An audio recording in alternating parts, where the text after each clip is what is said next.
welcome back to another night of Bedtime Stories with Bubby. Tonight we're reading If I Ran the Circus by Dr. Suess. Please ring the bell, hit the like button and subscribe button, and leave a comment below of which book you'd like us to read next. If I Ran the Circus by Dr. Suess. In all the whole town, the most wonderful spot is behind Sneelock's store in the big vacant lot. It's just the right spot for my wonderful plan, says young Morris McGurk, if I clean up the cans. The little boy on the fence. Now, a fellow like me, said young Morris McGurk, could get rid of this junk with half-hour's work. I could yank up these weeds and chop down the dead trees and haul off those old cars. There are just 2 or 3, and then the whole place would be ready, you see. All ready to put up the tents for my circus. I think I will call it the Circus McGurkus. The Circus McGurkus, the world's greatest show on the face of the earth, or wherever you go. The Circus McGurkus, the cream of the cream. The Circus McGurkus, the circus supreme. The Circus McGurkus, colossal, stupendous, astounding, fantastic, terrific, tremendous. I'll bring my acrobat, jugglers, and clowns from 1,033 faraway towns to the place that you'll see 'em in, ladies and gents, right behind Sneelock's store in the great McGurk tents. And I don't suppose old Mr. Sneelock would mind when he suddenly has a big circus behind. After all, Mr. Sneelock is one of my friends. He might even help out doing small odds and ends. Doing little odd jobs. He could be some aid, such as selling balloons and pink lemonade. I think 500 gallons will be about right, and then I'll be ready for opening night. It's a lot of pink lemonade. Welcome! What an opening night! What a night! What a sight! I'll hoist up the curtains, the crowds will crowd in, and my Circus McGurkus will promptly begin with a welcoming toot on my welcoming horn by my horn-tooting apes from the jungles of Jorn, where the very best horn-tooting apes are all born, 'cause the very fresh air there is just fine for their lungs, and some of those fellows have 2 or 3 tongues. This way, right in, this way, ladies and gents. My sideshow starts here in the first of my tents. When you see what goes on, you'll say, no other circus is half the great circus the Circus McGurkus is. Here on stage 1, from the ocean of Ulf, is the sight most amazing, a walrus named Rolf. Who can stand with 1 whisker? This wonderful Rolf on the top of 5 balls, 2 for tennis and 3 for golf. It's a marvelous trick, if I say so myself. 2 for baseball? Yep. I think 2 for tennis and 3 for golf. And on a stage number 2, here is something quite new. From a country called From comes this drum tummy snum, who can drum any tune that you might care to hum. Don't hurt him a bit, 'cause his drum tummy's numb. And you'll now meet the Foon, the remarkable Foon, What is that? who eats sizzling hot pebbles that fall off the moon. And the reason he likes them red hot, it appears, is he greatly enjoys blowing smoke out his ears. Of course, pebbles like this are quite hard to collect, but Sneelock will manage somehow, I expect.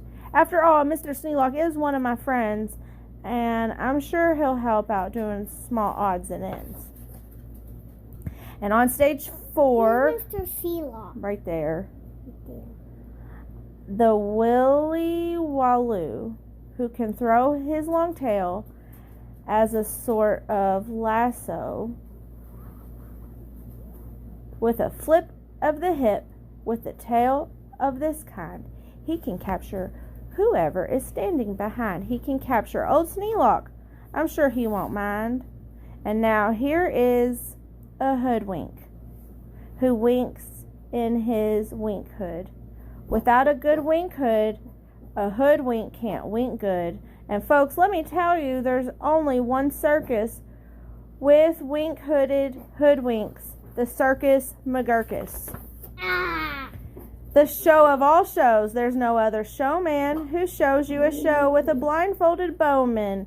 The blindfolded bowman from Brigabarut, the world's sharpest sharpshooter. Look at him shoot through the holes of 4 donuts, 2 hairs on a worm, and the knees of 3 birds without making them squirm.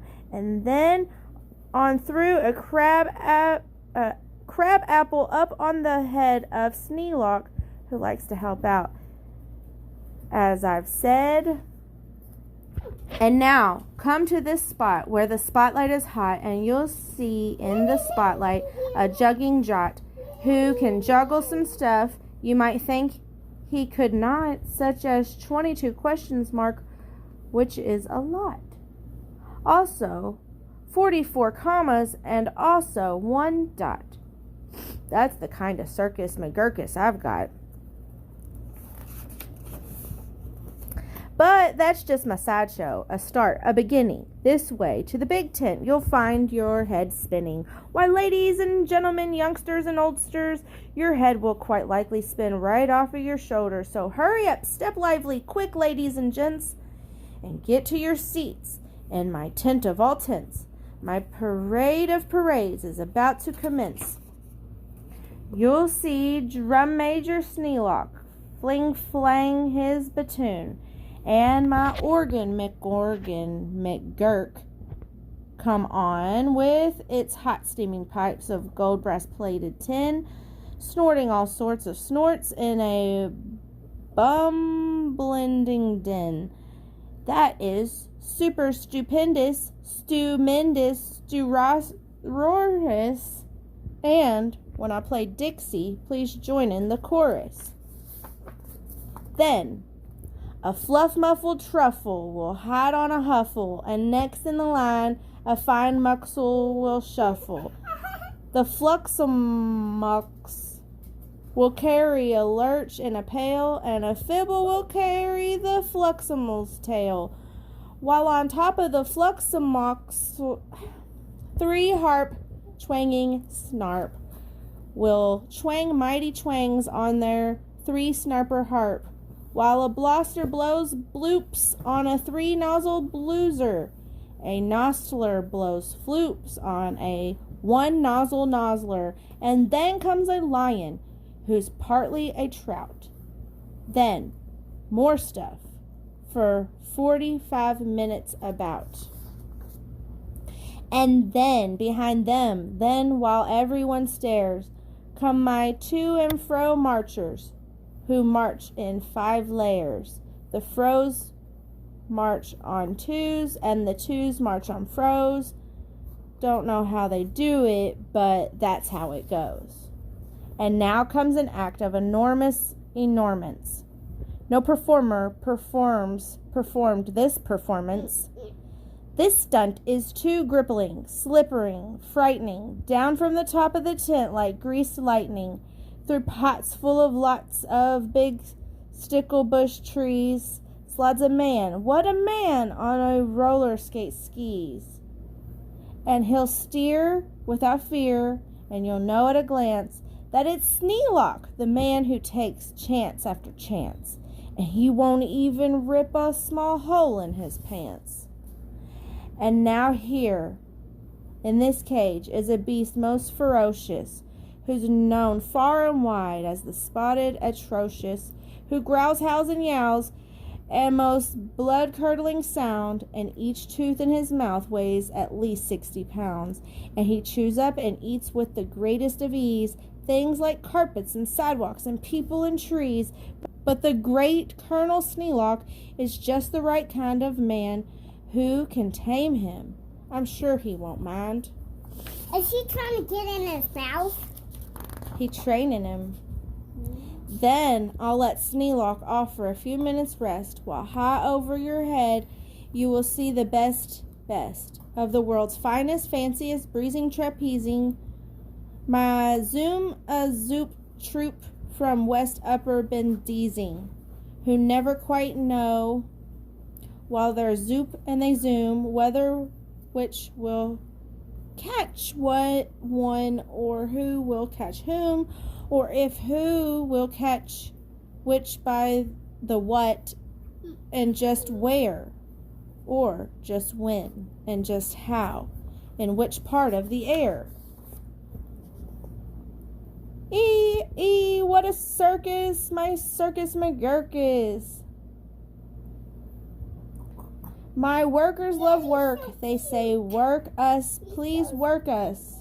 We'll work and we'll work up so many surprises you'd never seen half if you had 40 eyes. And now again, Sneelock. Brave Sneelock is back, risking life on my patented life-risking track. While the speedsters I call coiling collision, race car round in swift car called abrasion contustion, and Sneelock just lies there, not one bit excited. I know he won't mind. He may simply be delighted. And here, in a contest of brute strength and muscle, Kid Sneelock, Who's Sneelock? my champ of all champs, will now tussle and wrestle a beast called the Grizzly Ghostly, and slap him around. Then he'll slam him down fastly and pin both his shoulders tight, flat to the mat. Kid Sneelock will love it. I'm sure about that. And while that goes on there, look at this. Go on here. Have you heard of my herd of through-horn jumping deer? Every deer jumps through the horns of another pell-mell, while his horns are jumped through at the same time as well by the deer whose horns also were jumped through by another who's having his horns jumped through too, which I'm sure Trainer Sneelock can train them to do. Then the whole tent will ring with hoorays and wild shouts, while I wheel in my whales and they turn on their spouts, while my whale number 1, with an aim that aims true, a spout that spouts Sneelock to whale number 2, and then whale number 2 spouts his spout like a gun, and that spout spouts old Sneelock right back to whale number 1, and that forward and backward on spout after spout, my great spout riding Sneelock gets spouted about, just as long as the water their spouting holds out. Then my tournament knights, noble apes without fear, Sir Hector, Sir Victor, Sir Bop, Sir Beers, Sir Hawkins, Sir Dawkins, Sir Jocks, and Sir Jeers, clatter into the tent while everyone cheers, stage roustabout joust with their boxing glove spears. While all this wild ruckusing goes on below at the top of the tent, look, the star of the show, great daredevil Sneerlock, the world's bravest type. He comes pulled through the air by 3 snoobering snipes on a dingus contraption attached to the pipe, and while people below are all turning chalk white and all biting their fingernails off in their fright, great Sneelock soars up to a terrible height. Then he shakes himself loose and he starts down in a dive, such as no man on earth could out of alive. But he smiles as he falls, with no fear does he feel. His nerves are like iron, his muscles like steel, And he plunges down, down with his hair like combed, neat 4,692 feet. No, don't do it. Then he'll land in a fishbowl. He'll manage just fine. Don't ask how he'll manage. That's his job, not mine. Not mine. You think he'd land in that little bitty fishbowl? No. Why? He'll be a hero. Of course he won't mind when he finds that he has a big circus behind. Sounds more like Sneelock's circus instead of his circus. The end.